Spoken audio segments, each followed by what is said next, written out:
নমস্কার, আমি আশালতা।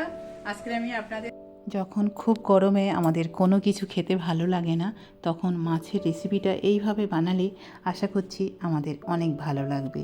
তো আমি এখানে মাছটা রান্না করেছি কি কি দিয়ে সেটা দেখে নিন।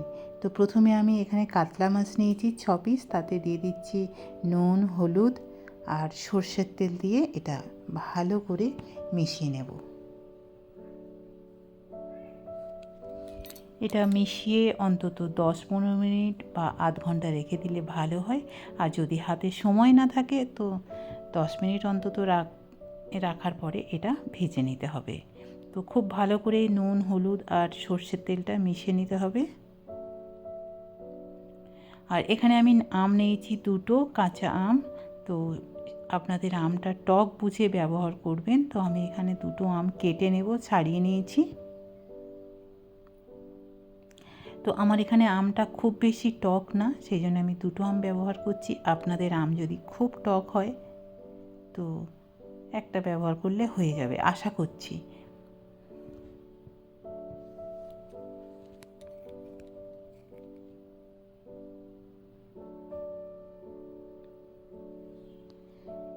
ঠিক এরকম লম্বা করে করে কেটে নেব।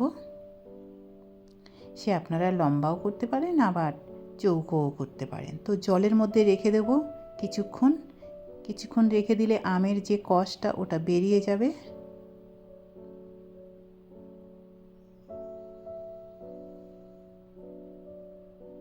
তারপরে এটা ভালো করে ধুয়ে নেব।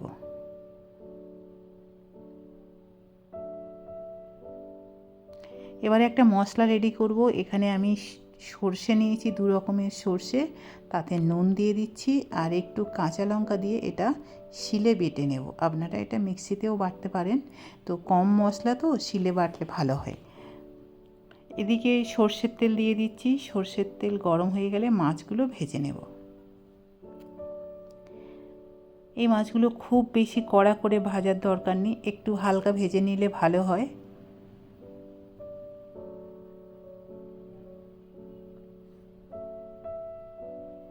তো এবারে মশলাটা বেটে নেব জল দিয়ে। নুন দিলে কি হয়, সর্ষের যে একটা তিতো ভাব ওটা কেটে যায়।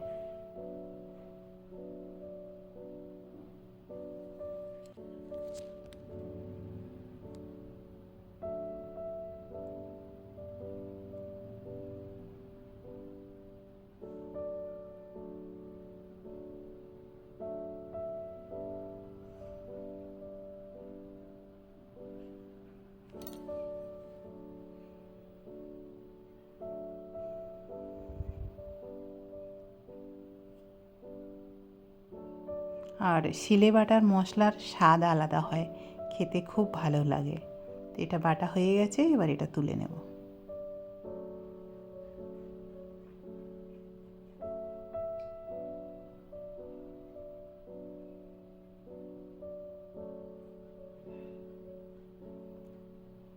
এদিকে মাছগুলো প্রায় ভাজা হয়ে গেছে, এবারে মাছগুলো তুলে নিতে হবে।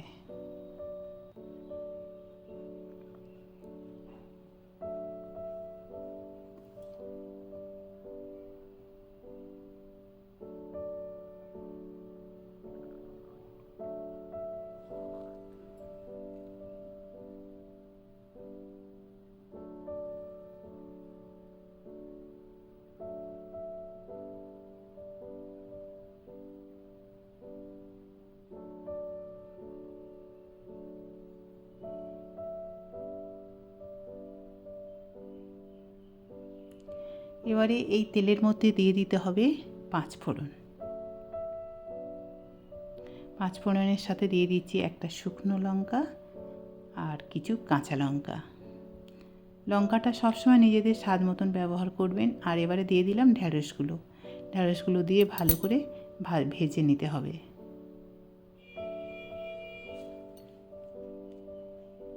এবার দিয়ে দিচ্ছি স্বাদ মতো নুন। আমি কিন্তু সর্ষে বাটার সময় নুন দিয়েছি, সেই বুঝে নুনটা দিতে হবে।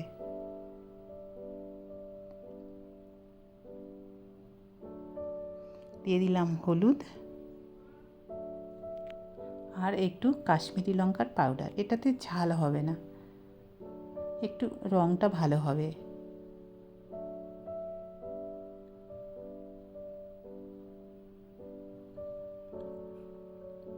এটা ঢাকা দিয়ে দিয়ে ভেজে নেব।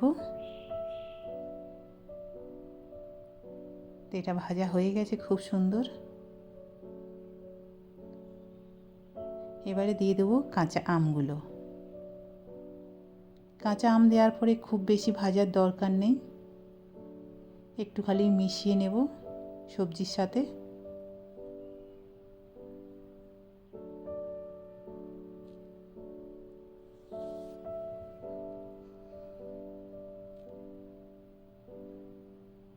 এবার দিয়ে দিলাম জল, পরিমাণ মতন জল দিয়ে দিলাম।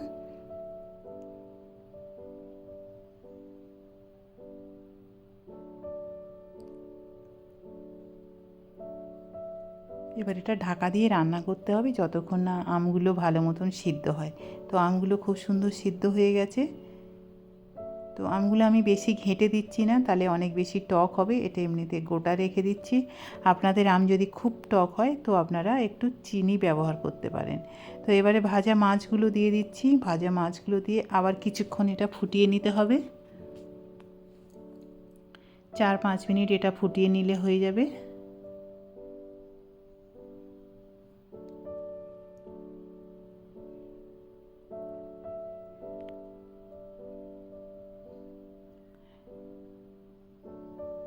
এবারে দিয়ে দেবো বেটে রাখা সর্ষেটা।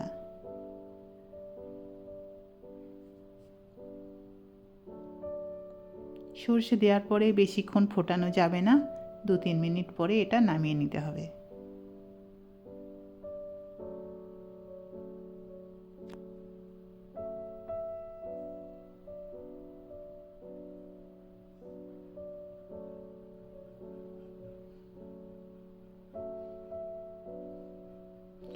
এটা হয়ে গেছে। এবারে গ্যাস বন্ধ করে দিয়েছি, দিয়ে এখানে একটু কাঁচা সর্ষের তেল দিয়ে দিলাম। দিয়ে এবার এটা একদম রেডি হয়ে গেছে, নামিয়ে নেব।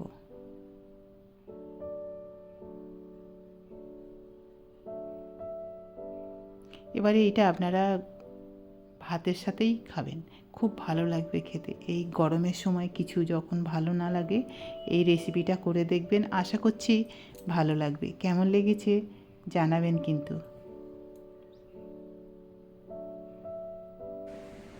আমার এই রেসিপিটা যদি আপনাদের ভালো লাগে তাহলে লাইক করবেন, শেয়ার করবেন, সাবস্ক্রাইব করবেন আর আমার বেল আইকনে ক্লিক করবেন, তাহলে নতুন নতুন ভিডিওর সাথে আপনারা আপডেট থাকতে পারবেন।